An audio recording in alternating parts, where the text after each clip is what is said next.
too. This is a nice way to end a Friday. Yeah, that's perfect. Not complaining. So I got to sit there and drink beer with Andrew. All right, Yeah. I think I can handle that. This is why you wanted it on the Friday afternoon. Okay.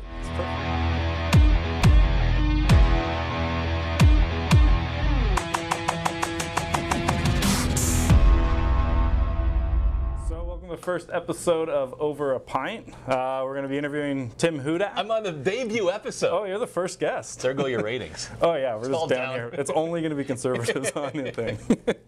All right, so we're going to start with drinking Bear Hug IPA from Market Brewery in Newmarket. Because you know it's good, because there's a bear with sunglasses. And anything screams good beer. If you go bear and online to hipster logo design, Yeah? I'm pretty sure this shows up. Well, thanks. Thanks for having me to your office. Well, this is what we do every Friday afternoon, Andrew. Well, you are in organized real estate now. You're no longer in the public sector. It's sort of 2018 version of Mad Men. Yeah, it's perfect. Craft beer. So tell me a bit about Bear Hug. Do you know much about it? Besides what I've already said, no. I've heard it's good, and it's also a 7% alcohol. So I'm a pale ale guy, so this is perfect, right? So I that's like what I was pale told. ales, American pale ales, IPAs. That's right up I my was alley. given that notice. My only and then- complaint? What's that? You just brought two. That's true. Next time, so I'll blame my assistants who picked it up. Cheers. Cheers. Welcome to the first episode. I'm not going to complain. Yeah, that's pretty good. It's a nice color too, eh? Yeah, it's a good beer. I wish I brought more. So, how do you like being CEO so far? It's been a lot of fun. I mean, it was, so here we are. This is the OREA headquarters in the heart of Don Mills. Can I say Don Mills, Ontario? Yeah. So I had, so it's been a year and like 6 weeks since I took over as CEO, and I've loved every minute of it. I've enjoyed working with the realtors, the realtor leaders in our province and businesses. Love the mission that we're on, which is every day, you know, helping our members, help people find a great place to call home. So it's the kind of job where you wake up every morning very excited about it. We've brought about a lot of change, and that change is paying off. So it has been a great year. It's been a great week as we get ready for our realty conference. And what a better way to celebrate the end of the week than with a bear hug. Perfect. Just don't give me one. I'll take the beer. You sure? Maybe that's how we end the interview. So I, interestingly, like I had worked pretty closely with OREA in my political life. Yeah, I was going to ask you about that. As an MPP for 21 years, and I was leading the PC party and a cabinet minister. And so and one of the driving issues for me was around home ownership. We can talk about how that came about if you like, Andrew, but it was always a driving issue. So when I was PC leader, we always had very pro home ownership, pro realtor policies in our plan. I spoke in the House quite a bit about it. I knew Jim Flood very well, who was Matt Thornton's predecessor, and then Matt Thornton. But I had never been to the headquarters. So I showed up my first day, and like, this is where the office is. And across the street, my daughter used to go for speech therapy. So it's the Speech and Stuttering Institute. So it actually had been in the neighborhood. Just like never popped in? 100 times. Well, you were, like when you were Minister of Consumer Services, you were pretty involved in the REBBA 2002, right? It's my baby. Yeah, so like, how involved were you in that? It was my baby. Yeah, when you look under baby, it was my baby. So to be serious about that, so I was a cabinet minister that brought forward the real estate business brokers. Actually, asked me how involved I was. Like, I mean, tremendously. That was I championed as a consumer and business services minister a whole range of modernizing consumer protection and pro-business job creation initiatives, and part of that was the REBBA and REBBA reform. I was really proud of it because it was a comprehensive piece of legislation. At the time in 2002, it was pioneering legislation, and I'm happy to say as well, it actually passed unanimously in the House. So we had done a good enough job and attracted both Liberal and NDP members to vote for it. So I remember, I still can picture that day thinking, okay, how are they going to vote on this bill? And they stood up just like the PC members did, and it passed with 100% support. So going into a vote like that, how often do you know kind of which way it's going to go? You try as a minister, you try to work with your critics. Like the way it's set up, right? Cabinet ministers have responsibilities, and the opposition assign, they call them the critics, which is an inherently negative sounding name, and they can be critical, but they can also be constructive. So my approach when I was a minister was to try to work with the opposition, because they can put you through a bit of a ringer. And so I sat down with the critics of the day and I said, you know, here's what we're looking at, do you have any suggestions? And then if you incorporate some of those suggestions, they're far more likely to support the legislation. So we brought them into the process, and they didn't like everything, if I recall. I mean, that was now 16 years ago, but they liked it enough that they supported the bill unanimously. Then I feel very proud of that. So what were the main issues back then of like why you brought it in? It was so the legislation previously had been written in the era of the typewriter and the rotary dial phone, and it was just radically out of date. The regulator at the time was a weaker entity, so it gave a greater capacity for monitoring the industry and enforcement and interacting with consumers. It gave realtors a greater ability on deals, and then increased the professionalism of the sector. And we moved it a lot in 2002, but you know, here we are, fast forward 16 years later, and what was groundbreaking legislation at the time is now passé. So it's pretty wild now to be coming back. And so that previous minister, that Hudak guy, he made a few mistakes. One or two. And one thing that, you know, I remember at the time that we did not act upon was, should there be special designation for commercial realtors? And now that's something that we've put forward in our white papers today. Which would there make should be sense. a special designation in education. Another one that was funny, was left out because it just never occurred to us at the time, but personal real estate corporations. And now that has evolved a heck of a way in 16 years, where mortgage brokers have it, and doctors and dentists and architects, like every other profession you can think of, but not realtors. So where are we now on that? Because I know you guys are looking at it and pushing it, but like where are we in that process of bringing that in? Farthest we've been, but more work to do. So that was a really cool moment, and you know, some of your viewers may have been there that day in the legislature. Others may have watched it, and we put out a video on this. So Todd Smith, who's the MPP for Prince Edward Hastings, in the Belleville area, he was one of the guys I recruited as a PC. And then Catherine Fife, who's an NDP from Kitchener-Waterloo, and Mike Cole, who's a member for Toronto, not too far from here, to Lawrence. They co-signed the legislation. So that was a big step forward, because you had all three parties that had signed on. And in the business, anybody can write, like as an NPP, you can write like 500 bills if you want to, piece of legislation. You only get one shot every year, year and a half, to call one for second reading debate. So we got Todd to do that, and to the credit of our leaders in the Quinte area and Northumberland, they worked really hard to get Todd to do that. So he used that. Of all the things we could have talked about, that's what he talked about. And the cool moment was, there's a lot of realtors there, and Ettore Cardarelli, our current president, and Ray Ferris and others were there in the audience. And 2-1, MPPs from all three parties got up, and they told really heartwarming stories about realtors in their riding, and the respect they had for them, and how much they give back to the community, and their personal interactions, like everyone. And it was just awesome to see, with smiles on their faces, telling very positive stories. And as you may remember, Andrew, everybody in the House that day voted for that legislation. I know I'm going along about this, so we're 2/3 of the way there. We have to get the government to call it for a third reading, go to committee, and then a third reading. So we still have to convince them of that. Whether that happens before an election campaign or not, my gut tells me probably not. Not much gets done. It kind of gets to be silly season before an election, so not much government business gets done. A lot of theater. But I do see it as inevitable in the province, and the reason it is, quite frankly, a lot of your viewers here, it was realtors on the ground talking to their MPPs that got us as far as we did, and that will get us over the top. Well, that's good, because I know a ton of them are calling, because I know like they have it out west, and they're like, everyone's now doing shadow brokerages here, and it'd be so much easier if they could just do it personal real estate. Totally. 6 other provinces do it. At least 16 other professions do it, so it's a matter of time for it to happen to realtors. It's unfair that it hasn't happened to date, but I do feel very confident that we'll get over this hill and get some fairness when it comes to tax treatment for realtors. Very good. I like what you're talking about, where like agents are really involved in their community and the great stories. But then there's the other side, like when you started, is right around the time of the CBC marketplace.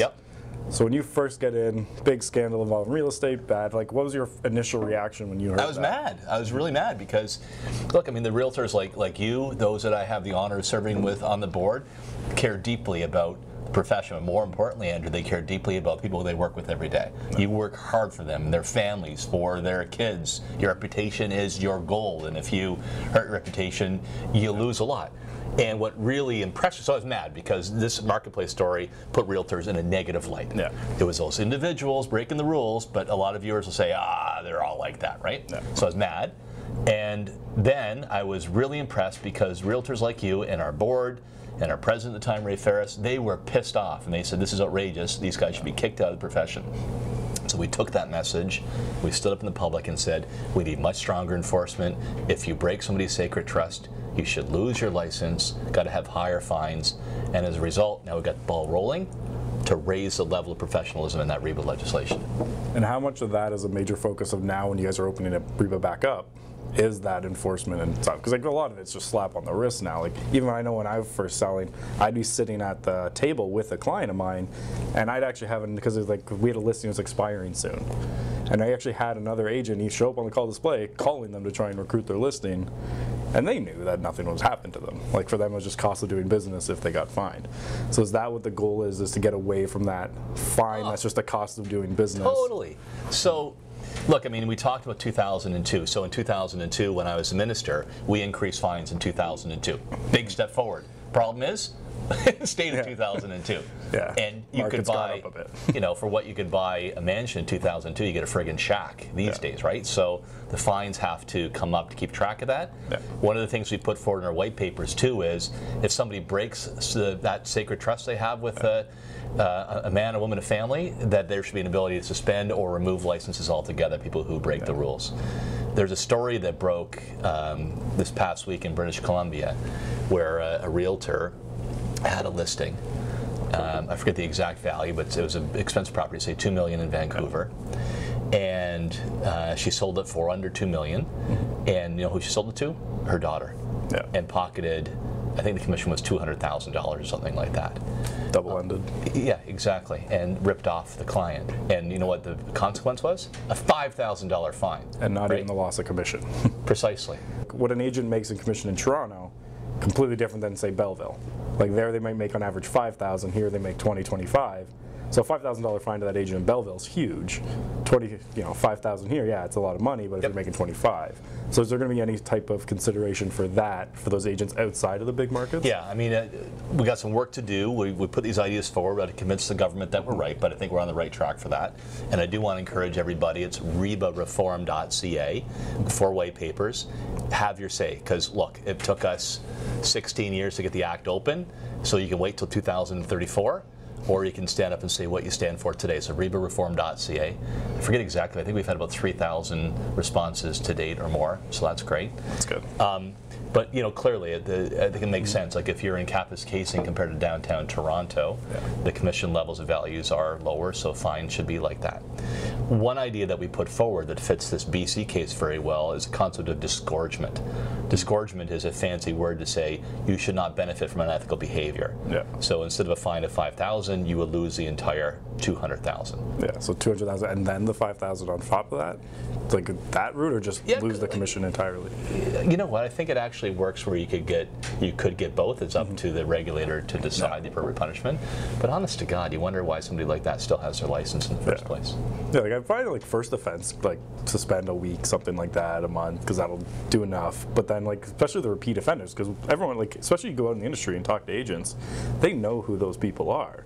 Like it's pretty wide out there who it is. So it'd be good if there was actually something with teeth that could do it. So. And what's reassuring is I hear from so many realtors who are in the community that the ones that are working hard, the ones you should go to if you're selling or buying a home or looking for advice, and how strong they are to get these other ones out of the profession because they bring everybody's name down.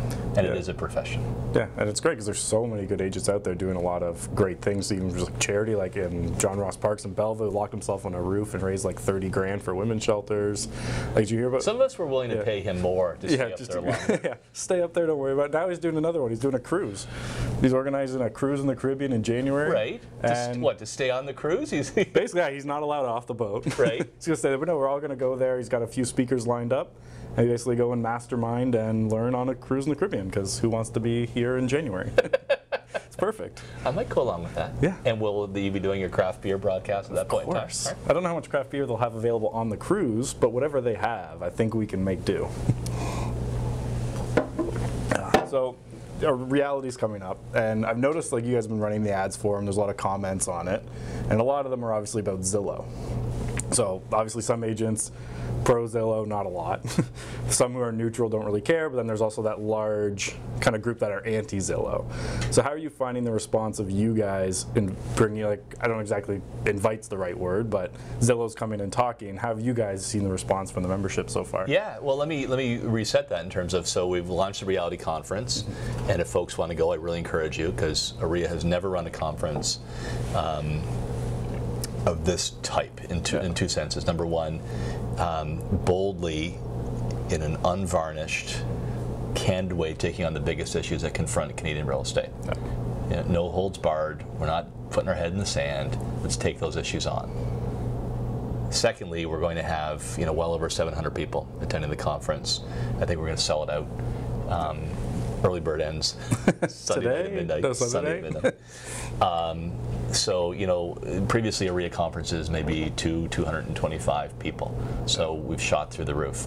So my first answer to Andrew is people are responding because they want to honestly, candidly look at the issues, even if they make us uncomfortable. Yeah. And when it comes to Zillow, our view was they've announced they're going to do business in Canada beginning in 2018. Yep. So we got two options. You can invite them, you can look them in the eye, ask them the tough questions. What are they going to do for realtors? What's their approach on consumers? Ask them that. Or we could bury your head in the sand and just hope it goes away. Some people advocate the second part. We're not for shying away from the tough issues. Yeah, I agree. I'd like to actually go there. So with the format with them coming, is it an opportunity for people to ask them questions, or is it them coming and doing a presentation about what their plans are? So Errol Samuelson, who is the Executive VP, I forget for industry development. I think I've got it slightly wrong, his title. So he's going to be there at Reality Conference on the Wednesday morning, talking about their plans for Canada. And then Thursday, which is the Realtor Day, and that's the one-day pass you can get for $99 in the early bird rates. There's going to be a Zillow person who's doing a panel taking questions. Okay. So you've got the big presentation, here's what's at, on Wednesday. Thursday is a panel Q&A, ask the questions about what it's going to mean for you. That could be fun. It's great, right? Like, look, I know there are those who advocate we shouldn't do this, and we should just, close our eyes and close our ears. But that's not what OREA is all about. And a credit to our board that they want to take on the tough issues and give realtors a chance to ask their questions to see what's coming down the road. Yeah, I think that's a great thing, because and especially like an agent who has like a good online marketing strategy shouldn't even be worried about Zillow, because there's so many tools you can do that just eliminates them as a competitor if you do it right.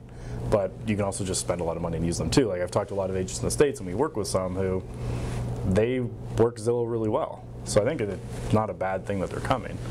The interesting one to me would be, do they have to become a brokerage to get the listings on their site? Yeah, and we'll see what the regulatory environment looks like. It's our way to educate ourselves as well.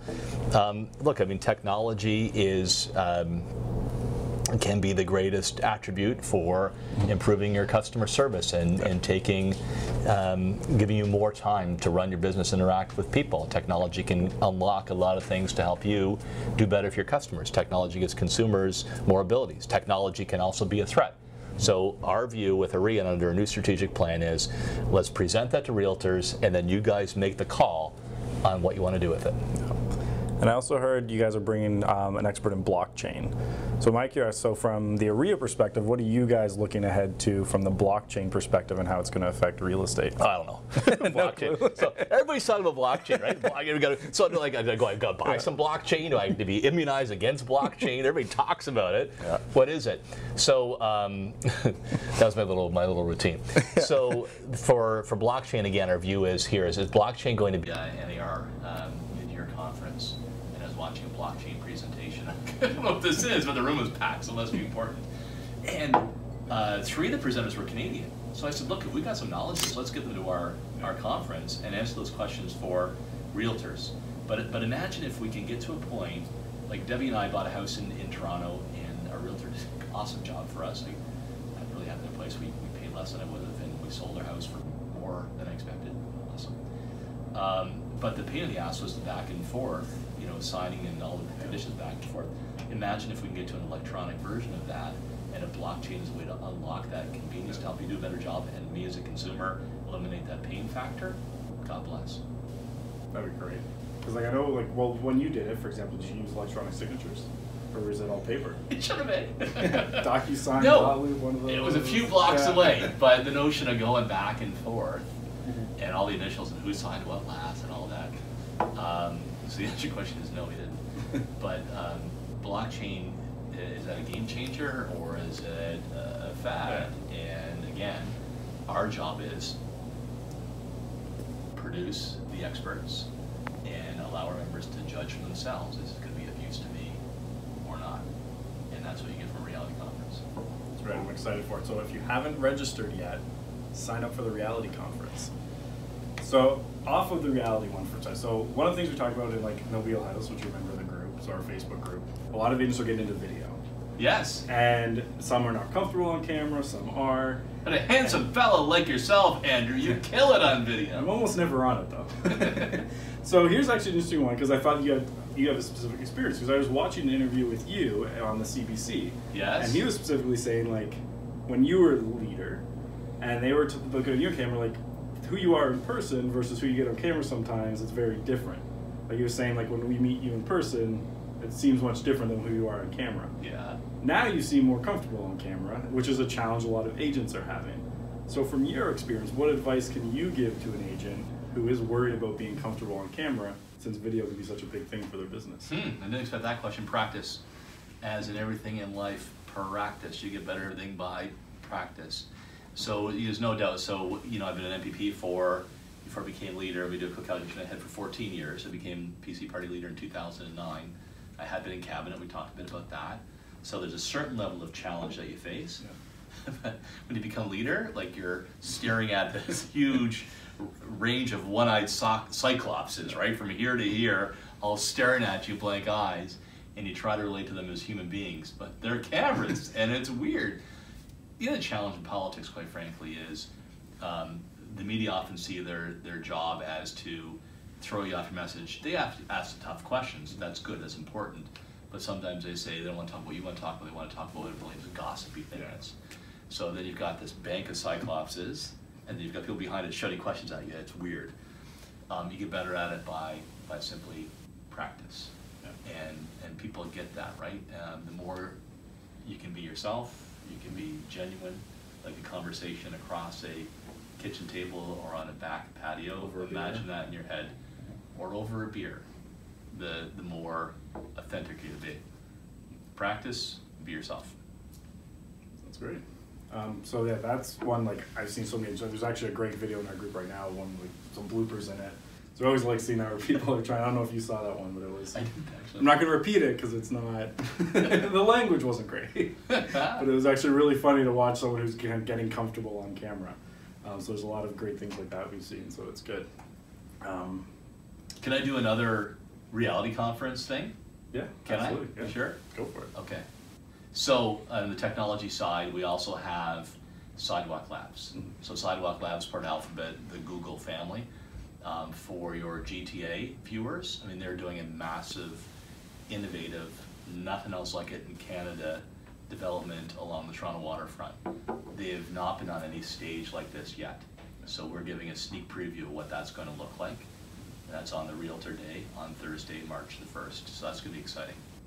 On the technology side, we also invited Airbnb, because Airbnb has the capacity for, you know, middle-class families. They're trying to upgrade, and if they get some additional income through Airbnb being their place, they can afford that mortgage and that step up. So how's that going to work for realtors? And the one I kind of like because my political hat. So Premier Christy Clark, who was the Premier of British Columbia, who massively intervened in the real estate market there, brought in the foreign buyers tax, she blew up the regulator, she stripped away realtor powers.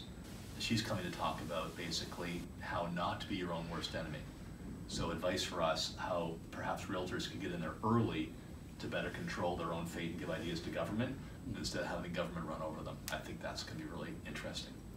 There's an interesting one with Airbnb, which I've seen agents kind of like talk about the possibility of, but no, I've never seen anyone actually do it, would be putting a home for sale on the market and then also putting it on Airbnb, being like, give the house a test drive. Have you heard anything about That's people cool. trying to do it? No. But I mean, I knew, I got really involved in the sharing economy in my old job, and it just occurred to me there's a link here, right? And whatever can help people afford, like a lot of families right now are struggling to pay the hydro bill, they're paying their taxes, the gas, paying for the kids for hockey or ballet. So what can help them buy that home that they really want? Yeah. So that's a really interesting concept too. I never thought of that. Great. That'd be cool if he's like, you know what, I'm gonna go live here this weekend. And now, because like That's really cool. before Airbnb, it was the idea of, well, how are we going to insure it? How are we going to handle that? Now Airbnb has this built right in. See, you had 4/5 of a bear hug, and the ideas just start flowing. We're good to go. So with like online, especially like in politics and even now, Yeah. you get a lot of people who, well, basically they're not very nice. It's a nice way to put it. So like think about you, like I know with you, like even just in the real estate side, even before, without looking at the politics side, you could do your own Jimmy Kimmel's mean tweet segment pretty easily. Agents, this is always a concern for them. Like, how do we respond to people talking about us negatively online? What do we do? So as someone with way more experience about that being in the public eye, how would you give advice to an agent to respond to people, or maybe the answer is not respond, but how would you deal with all the negative online that people might experience? Interesting. I never really thought about it. I always believe, go with your gut, go with your instinct, especially if you've got some experience. If you don't have a lot of experience, then go to somebody who does. The second thing, I think the more authentic you are, the more credible you're going to be, whether you're making a case or you're making a sale. So I think authenticity, anybody who scrubs or sets things up, I think you're kind of vulnerable. I think people want you to be real and genuine, and we all have flaws at the end of the day. I guess I'm used to it from the old political world. I remember one time being on the subway in Toronto, and some people staring at me, and then this is shortly after the election campaign, and then we get off, and I have to be walking behind them, and the husband says to the wife, "That was Tim Hudak," and the wife says, "No, he's a lot fatter." Did you say hi? I did actually. I introduced myself just for the hell of it. They got all embarrassed. I didn't know what they were going to say. But you can't let that stuff drag you down, because people. Look, I had in politics, I had somebody with a fake Twitter account from my dog attacking me. I had my 7-year-old daughter attacking me. Like some pretty nasty stuff. There was Hordak and all kinds of fake Tim Hudak saying crazy stuff. So number one, people get that. They know there's a lot of trolls out there. They dismiss it, so I wouldn't sweat it too much. But let me take it back to my main point. At the end of the day, go with your gut, be authentic. Which is great advice.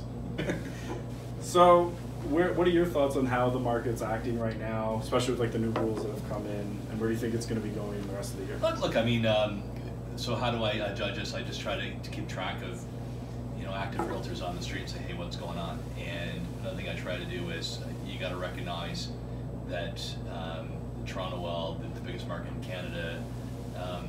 Also, I got to keep track of what's going on in other areas, what's going on in Barrie, what's going on in Timmins. So I try to do that. So here's my general take, Andrew. I think a lot of people right now are taking a bit of a wait and see attitude, and I understand that, because this is the biggest purchase you're going to make in your life. It's where you're going to take your wife and kids, or where you're going to entertain, right? So people will be thoughtful. Here's what I worry about.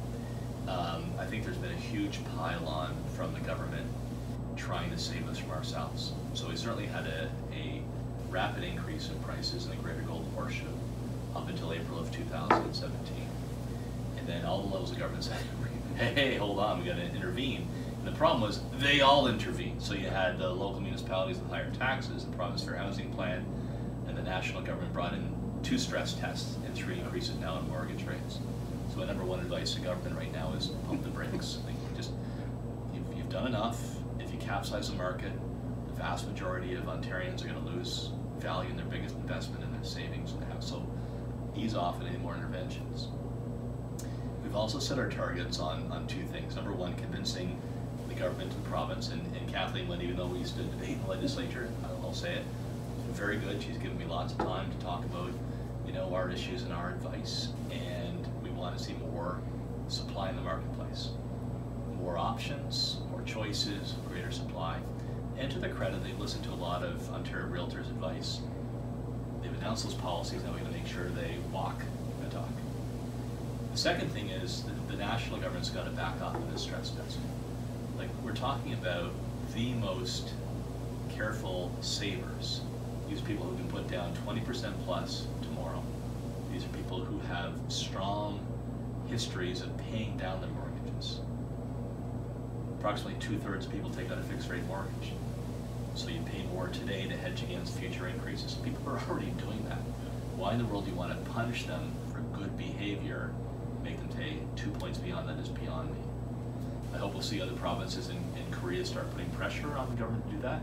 And in the era of raising mortgage rates too, that stress test has to come off. How much do you work with like Korea and other provinces on that? Pretty good. You know, I've been on the phone quite a bit with my counterpart Michael Bork, and I worked with him before when he was the head of the Railway Association. A lot of regard for him. He's going to do a very, very good job at Korea. And I do interact with the provincial counterparts quite regularly.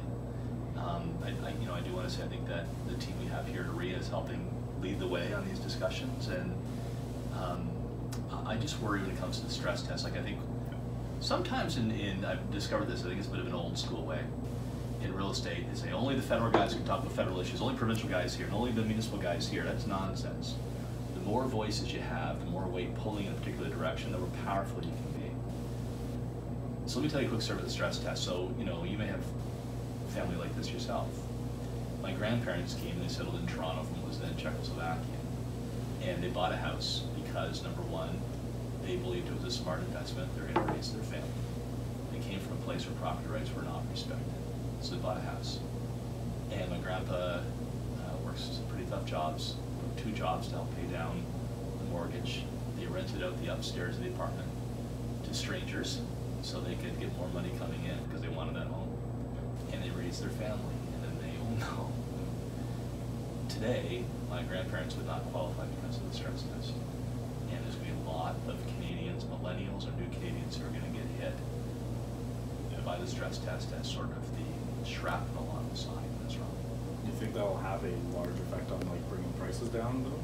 No, I think there's 50,000, and what I worry about is there's 50,000 people in our country, so most of them, probably more than half in Ontario, who could experience that Canadian dream of home ownership, who are going to be sidelined. Because a bunch of bureaucrats crunched numbers and said they don't like the numbers, but they forgot about the people it impacts. So people like my grandparents, people like maybe, well, you've got a young child, so people like you who've got a child and they want to upgrade their home in more space. The people who maybe one of the spouses stays home to raise a kid, but she's going or he's going back in the workplace. Like, they all get sideswept by this stress test, and that's not right. I agree. So one last question before we shut it down. You bet. So from your perspective, your job going forward, what can realtors do that would be the most beneficial for them and to make you have more success in your job? Like, what could you get from agents that will help you out in the long term? That's a great question. The best way that realtors can help advance the cause of the profession, the people that they fight for every day, is to join the Ontario Realtor Party. It's OntarioRealtorParty.com. So here's what that is. It's basically a way of engaging our realtors in interacting with decision makers, their local council, their MPPs, or their MPs, to drive home the importance of what they do and the people that they fight for. I've been there, and I know the value of things when you come into my office to talk about the issues, to send me an email, to give me a call. We have power in our numbers, and it's not just numbers. The realtors by nature are strong communicators, they're confident people. Here's the other thing I noticed. I would defy anybody, having been 21 years as an MPP, defy anybody to find a profession more involved in the grassroots of the community than Ontario Realtors. Like, you look at Chamber of Commerce, the local Rotary, the school, council, the neighborhood watch, whatever, realtors are there. They are building communities every day, and politicians respect that. So you want to make the biggest difference? Join Ontario Realtor Party, OntarioRealtorParty.com. All right, awesome. Well, I really appreciate you coming on today. My pleasure. Thanks for having me on. See you in a week and a half or so at the conference. I apologize for your ratings that have plunged downhill as a result of having me on. Well, they actually can't get worse, so we're good here. Like, there's only up from here. Like, that one viewer is our most watched show ever. My mom's going to watch for sure. Well, then we're good. All right, awesome.